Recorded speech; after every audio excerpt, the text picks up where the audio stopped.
Olá, meus irmãos, a paz do Senhor a todos. Aqui estamos para mais uma classe da IBD, classe dos adultos.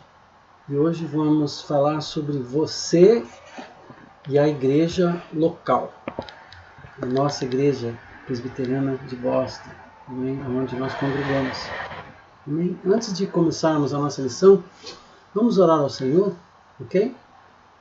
Senhor nosso Deus, obrigado, Pai, por mais essa oportunidade que o Senhor nos dá, Senhor Deus, de abrirmos a Tua Palavra e meditarmos nela com relação, Senhor Deus, a nossa participação na Tua Igreja, nós e a igreja local, a igreja onde nós frequentamos, qual é a Sua vontade para as nossas vidas, estando ali, Senhor Deus, se reunindo com aqueles irmãos, ó Pai. Fala conosco, Senhor Deus, o que o Senhor quer de nós como membros daquela igreja, Senhor Deus. Que o Teu Santo Espírito possa falar a todos aqueles que vão, Senhor Deus, estar ouvindo esse estudo e que o Senhor possa tocar, Senhor Deus, no coração deles conforme a Tua vontade na vida de cada um, Senhor. As bênçãos pedimos em nome de Jesus. Amém. Você e a igreja local. Amém? Em muitas denominações, atualmente, não existe assim um hall de membros, ou seja, uma lista da membresia da igreja, um relatório da membresia da igreja. Essas igrejas acham que é desnecessário, que há um legalismo, mas não é bem assim, né? Nós temos pelo menos 3 razões, biblicamente, onde a Bíblia nos ensina que é necessário realmente que haja uma membresia na igreja, que haja uma liderança na igreja, onde a membresia também participe de todas as atividades da igreja de um modo geral. Então, a primeira razão que nós vemos aqui é a ordem do compromisso. Né? Então, se não estimulamos os outros ao amor e às boas obras, então estamos desobedecendo ao Senhor. No texto de Hebreus 10, 24 e 25, nós aprendemos isso. Amém? Em nossa igreja, então, nós precisamos pôr em prática isso também. E consideremo-nos uns aos outros para incentivar-nos ao amor e às boas obras. Não deixemos de reunir-nos com igreja, segundo o costume de alguns, mas encorajemo-nos uns aos outros, ainda mais quando vocês veem que se aproxima o dia. Então aqui nós vemos o autor de Hebreus exortando a igreja a considerarem uns aos outros, incentivarem ao amor uns aos outros, às obras, né? Não deixando de se reunir na igreja, e os que estão deixando de se reunir, então, irmos atrás, procurarmos saber. Não há necessidade de que a diretoria, o pastor da igreja, os presbíteros, os diáconos, façam isso. Cada um de nós pode fazer isso também. É a função deles, sim, fazer isso, mas se você sabe se tem algum irmão mais apático, que não está tão animado mais, fale ao pastor, fale para um presbítero, um diácono, para que nós possamos estar entrando em contato e ver o que é que está acontecendo isso.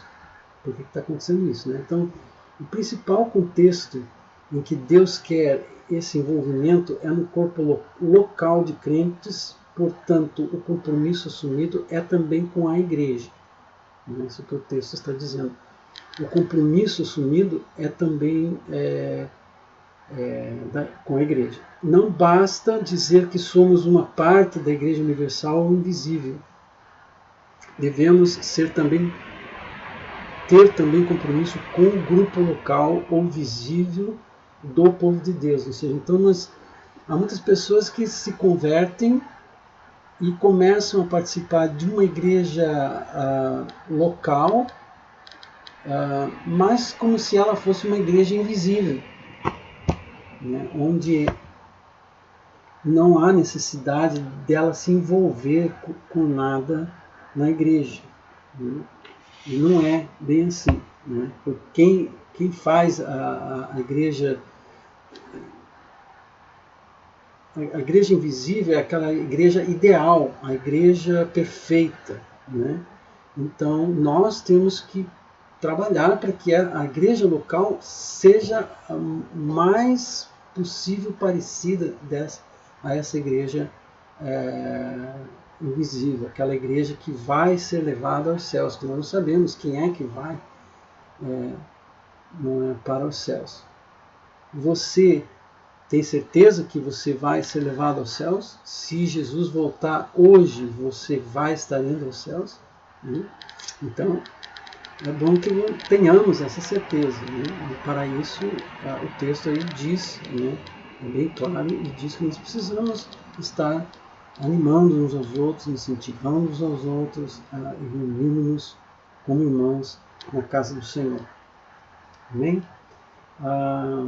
Cada membro da igreja invisível naturalmente deve ser membro da igreja visível. Quer dizer que a igreja invisível, a igreja perfeita, os membros dessa igreja estão onde?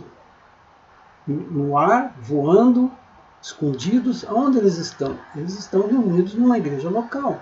Então, se você quer ser esse membro dessa igreja ideal, você tem que ser também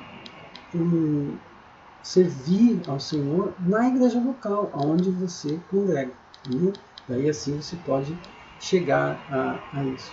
Lá em Atos 2:47, nós vemos um pouco do que isso nós estamos falando aqui.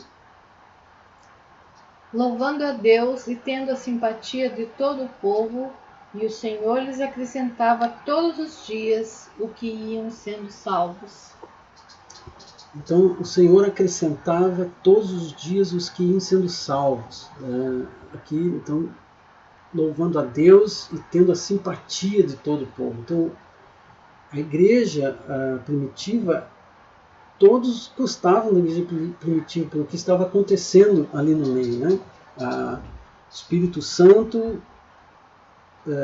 estava no meio deles, orientando, e havia um avivamento muito grande. E isso trouxe muita simpatia ali naquela cidade, ali em Jerusalém, e muitos começaram a querer saber o que estava acontecendo e acabavam, então, com isso, se achegavam à igreja, e então o Senhor, eles iam sendo salvos, o Senhor trazia essas pessoas, alcançavam a salvação.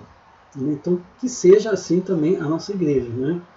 Muitas pessoas que frequentam a igreja hoje não estão familiarizados com o compromisso bíblico com a igreja. Se tivessem consciência da sua importância e se comprometessem, desejariam se unir a essa igreja com a qual firmaram compromisso. Né? Então, mas há cristãos que já frequentam regularmente uma igreja local e diriam que o compromisso com a igreja não precisa ser formalizado. Cremos, porém, que princípios bíblicos e sólida sabedoria apoiam a ideia de identificar específica, pública e até legalmente aqueles que são parte da igreja. Então, cada igreja deve ter um rol de membros com o nome de cada crente que adora ali regularmente. Então, biblicamente, nós vemos que é importante termos esse rol de membros. O ponto 2 da lição fala sobre a obrigação da obediência. Então, é muito negligenciada a ordem para ajudarmos os nossos líderes a cuidarem da nossa alma, né? E ali no texto, o texto aqui de 1 Timóteo, de 1 Tessalonicenses 5, 12 e 13, nós lemos o que? Vamos ver aqui. Agora lhe pedimos, irmãos, que tenham consideração para com os que se esforçam no trabalho entre vocês, que os líderes no Senhor e os aconselham, tenham-nos na mais alta estima, com amor, por causa do trabalho deles. Vivam em paz uns com os outros. Então o texto aqui, também Hebreus 13, 17 fala sobre isso e diz o seguinte, né? Vejamos: obedeçam aos seus líderes e submetam-se à autoridade deles. Eles cuidam de vocês como quem deve prestar contas. Obedeçam-lhes para que o trabalho deles seja uma alegria e não um peso. Por isso não seria proveitoso para vocês, para a igreja de modo geral. Então, não só devemos fazer o que nos dizem, né? A liderança diz, o pastor diz, a menos que nos peçam que pequemos, obviamente isso não vamos fazer, não devemos fazer, mas tudo ao nosso alcance para facilitar a supervisão deles. Então, se não houver negligência, e não houver questionamentos com relação a isso, se formos obedientes na questão formos obedientes aos líderes da nossa igreja, então isso vai facilitar muito o que precisa ser feito na igreja. Amém? Vai fluir, a harmonia vai fluir e tudo vai dar certo. Né? Então, não questione, obedeça. Seja humilde, porque, como nós lemos, os líderes estão ali para servir a igreja e a responsabilidade deles é grande. Se não der certo, se alguma coisa acontecer por alguma decisão que foi tomada e você obedecer ele a fazer, é óbvio que a responsabilidade é deles. É claro que nós temos que ter sabedoria também de saber se o que está sendo pedido é bíblico, está na Bíblia e a Bíblia aprova que seja feito. Amém? Então aqui, dentro dessa questão de obediência à liderança, ao pastor da igreja, sermos submissos à liderança da igreja, isso esclarece a diferença entre crentes e não crentes. Então, em Mateus 13, 36 a 43, nós vemos com relação a isso aqui, que esclarece a diferença entre crentes e não crentes. A explicação da parábola do joio. Então ele deixou a multidão e foi para casa. Seus discípulos aproximaram-se dele e pediram: explica-nos a parábola do joio no campo. Ele respondeu: aquele que semeou a boa semente é o Filho do Homem.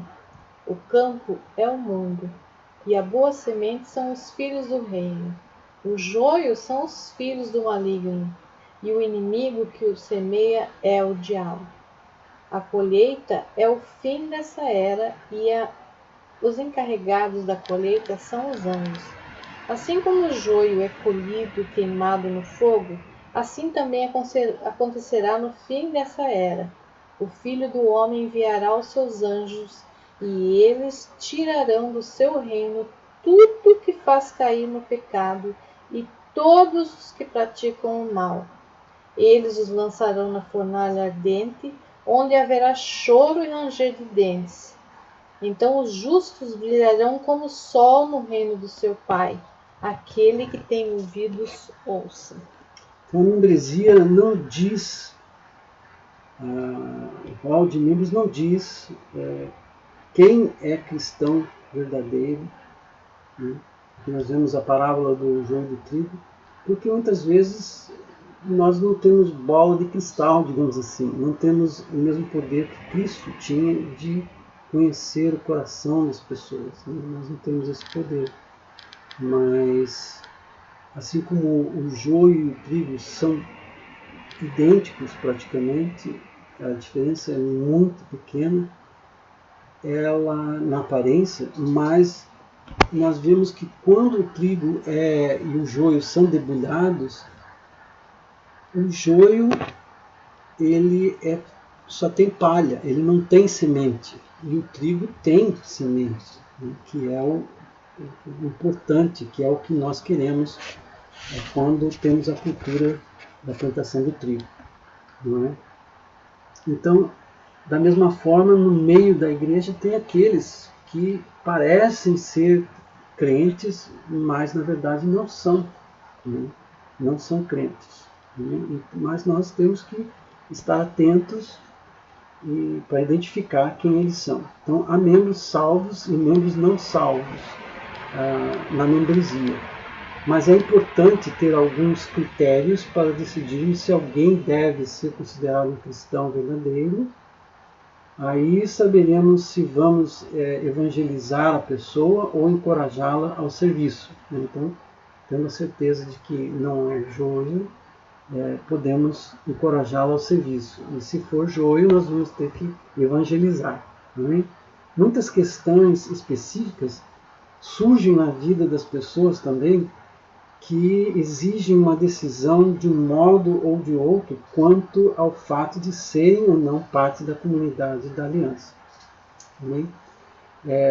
Basta então que essas questões específicas sejam tratadas mais com a liderança mesmo da igreja, casos mais difíceis, né, o pastor deve cuidar disso. Então lá, o mais importante é que haja uma conversão, um arrependimento genuíno da pessoa. Então, em 2 Coríntios 5,17, a palavra do Senhor fala o que é necessário para que a pessoa realmente seja um genuíno cristão.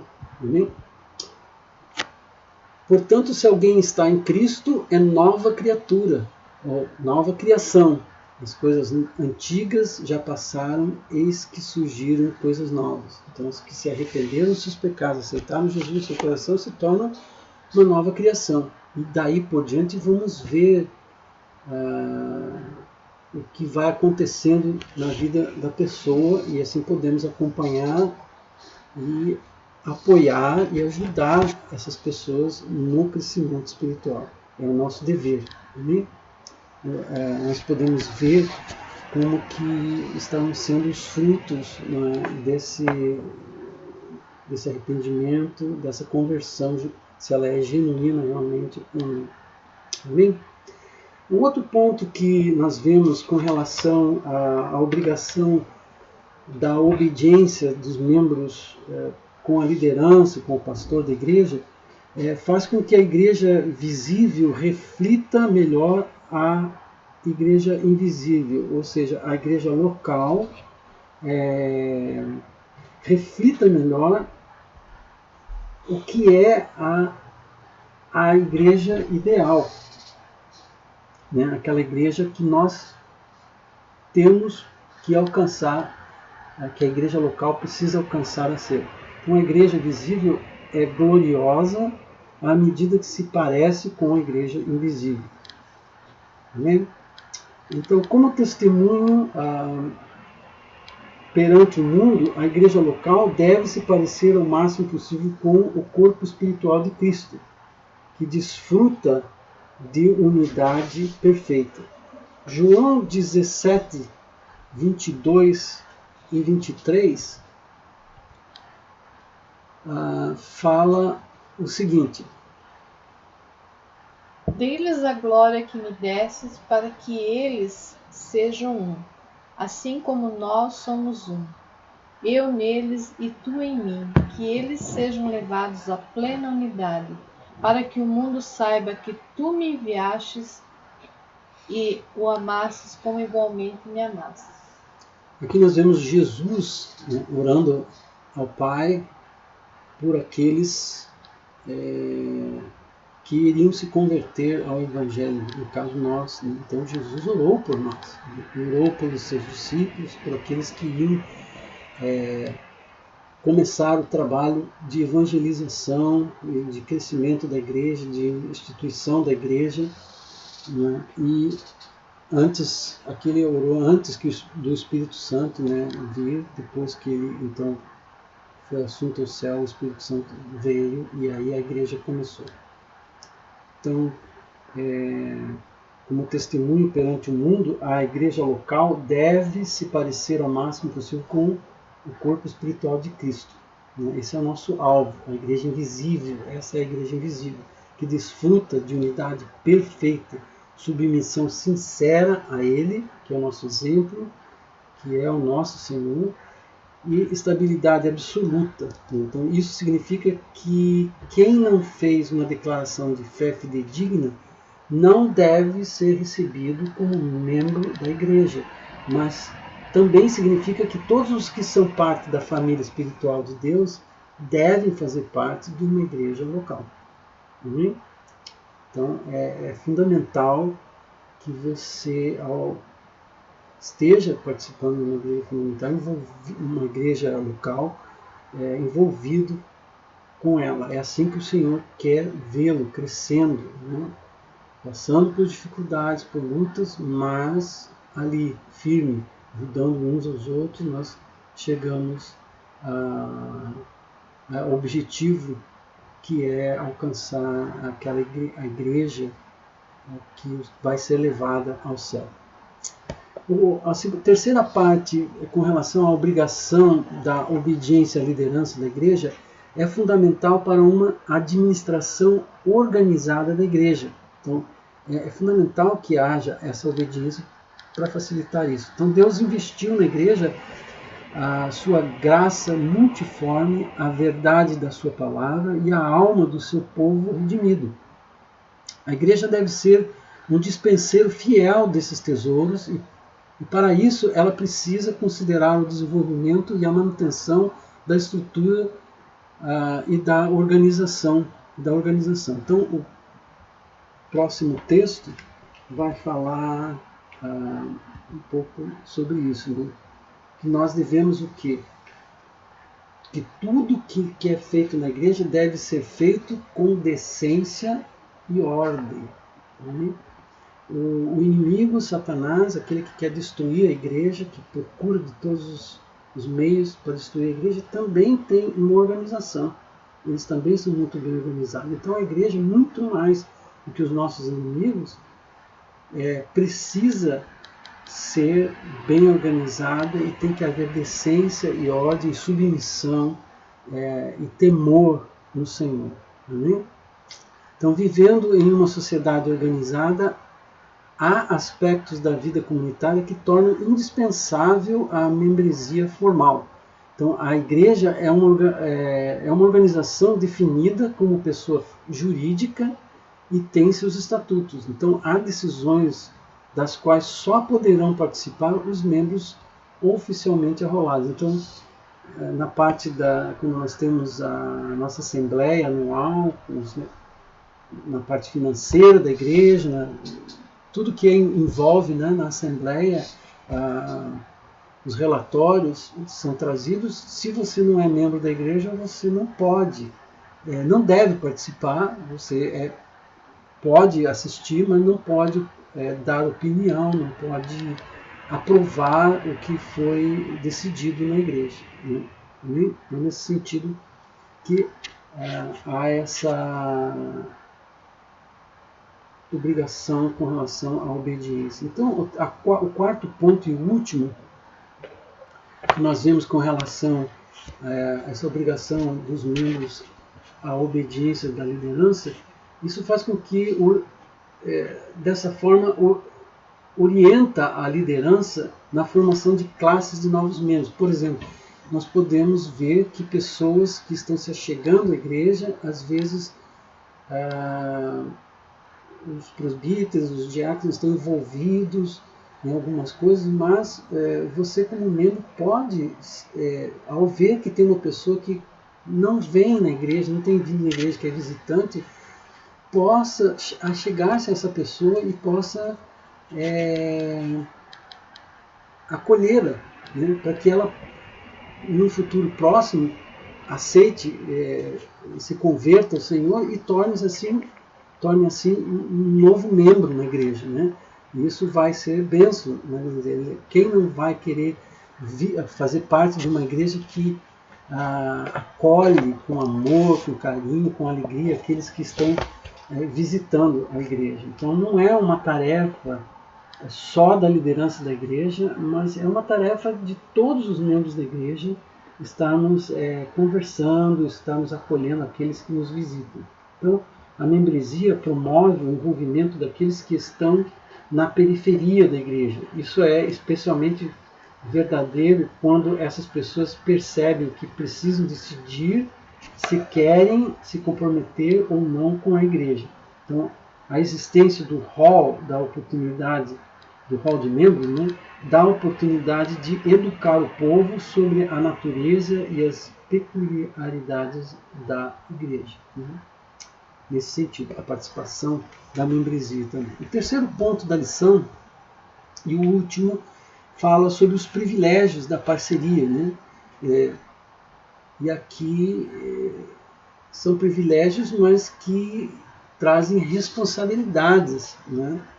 E é um privilégio servir, mas acarreta em responsabilidade. Então a membresia não é apenas um compromisso por parte dos membros com a igreja, mas também é um compromisso por parte da igreja com seus membros. Então agora os membros se dedicando à igreja, mas agora também os privilégios da igreja beneficiando os membros, nesse sentido. Então, tanto a igreja quanto seus líderes fazem um voto de cuidarem de seus membros, dando-lhes as seguintes vantagens. Então, aqui o autor da lição aponta 3 oportunidades de ministério, serviços úteis e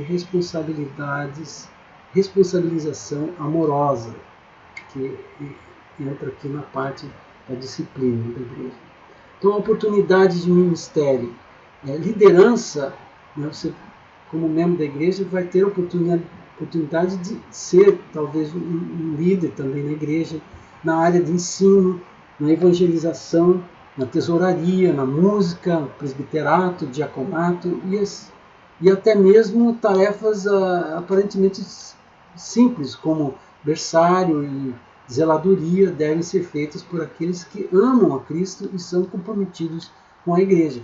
Você vai ter a oportunidade de servir, né? E não tem maior ou menor privilégios, né? Todos eles têm a sua responsabilidade, né?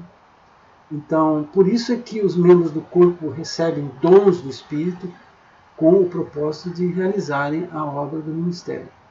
Efésios 4, de 11 a 16, fala sobre isso.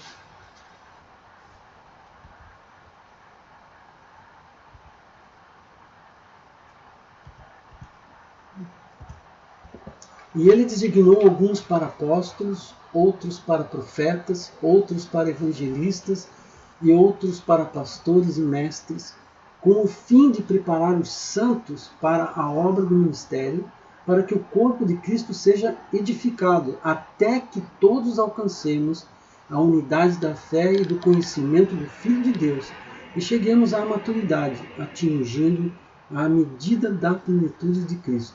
O propósito é que não sejamos mais como crianças, levados de um lado para o outro pelas ondas, nem jogados para cá e para lá, por todo vento de doutrina e pela astúcia e esperteza de homens que induzem ao erro. Antes, seguindo a verdade em amor, cresçamos em tudo naquele que é a cabeça, Cristo. Amém? Dele todo o corpo, ajustado e unido pelo auxílio de todas as juntas, cresce e edifica-se a si mesmo em amor, na medida em que cada parte realiza a sua função. Que texto maravilhoso que relata perfeitamente a harmonia, como que deve ser a igreja local. Irmãos? Vamos nos esforçar para que a nossa igreja seja assim, como essa igreja ideal, essa igreja invisível. Um dos modos pelos quais podemos ter certeza de que isso está sendo feito é decidir que a membresia seja um requisito para tal serviço. Então é necessário que haja uma membresia, né, para que isso aconteça. Que haja decência, que haja uma ordem. Então aqueles que se recusam a se tornarem membros estão basicamente dizendo que não estão dispostos a assumir qualquer ministério. Por outro lado, aqueles que são membros têm a liberdade de obedecer a Deus em qualquer coisa para a qual Ele os chama a servir. Então Deus pode chamar você até para coisas que você nem imagina que você tem capacidade. Mas é Deus que capacita, né? Nós temos que estar prontos para servir. É isso que quer Deus. Deus quer ver em nós, é essa atitude, né, de não somente ter o conhecimento da palavra, de saber as coisas, mas também de servir, né, pôr em prática aquilo que nós aprendemos na palavra. Amém? Então essas são uma dos privilégios, a oportunidade de servir, a oportunidade de participar de algum ministério na igreja. O segundo privilégio são serviços úteis. Há alguns serviços que são mais especiais do que outros, né? Então, algumas igrejas têm um ministério de aconselhamento bíblico, né, com muitos homens e mulheres treinados para aplicar as escrituras no cuidado com as almas. Então, às vezes o pastor, às vezes os presbíteros, né, eles ficam sobrecarregados. Aqui o texto até fala sobre isso. Se muitas pessoas buscarem o serviço desse ministério de aconselhamento bíblico, a igreja poderá ter de limitar a disponibilidade de aconselhamento somente aos membros, né, porque do mesmo modo, os presbíteros sobrecarregados com o cuidado pastoral, com frequência têm de decidir a quem dedicar seu tempo, e os membros terão prioridade no atendimento. Então, ou seja, quem está precisando de aconselhamento pastoral, se o pastor está sobrecarregado com outras pessoas, os presbíteros estão sobrecarregados com as questões pastorais, no auxílio do pastor, nas coisas, então você, como membro, aquele que serve, aquele que se dedica, vai ter o privilégio de também ser talvez um que vai aconselhar algum irmão que precisa. Não é? Então são privilégios que nós temos. Então, de qualquer modo, em muitas igrejas locais, os que se comprometerem oficialmente recebem mais facilmente a administração da igreja. Então, quem é compromissado com a obra, mais privilégio tem, ou seja, mais responsabilidade tem, mais serve mais. Né? Então, você pode dizer assim, não, eu vou ter mais serviço para fazer, mais responsabilidade. Então, aí já tem alguma coisa errada, né? Porque nós temos que servir ao Senhor com alegria, né? Sem acharmos que não devemos ou que nós não somos capazes, mas é Senhor que capacita, como já falei. O último ponto aqui desses privilégios que a revista menciona é a responsabilização amorosa, ou seja, aqui agora na parte da disciplina. Então, outro benefício de pertencer a uma igreja local é que tanto líderes quanto membros podem nos cobrar responsabilidade segundo o processo de disciplina.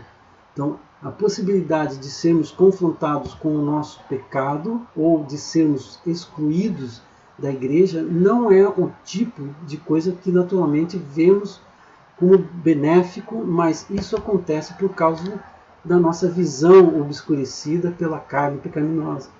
Então, na verdade, devemos receber de boa vontade essa responsabilização e mesmo agradecer por ela, pois é um recurso poderoso que Deus usa para nos moldar à imagem do seu Filho.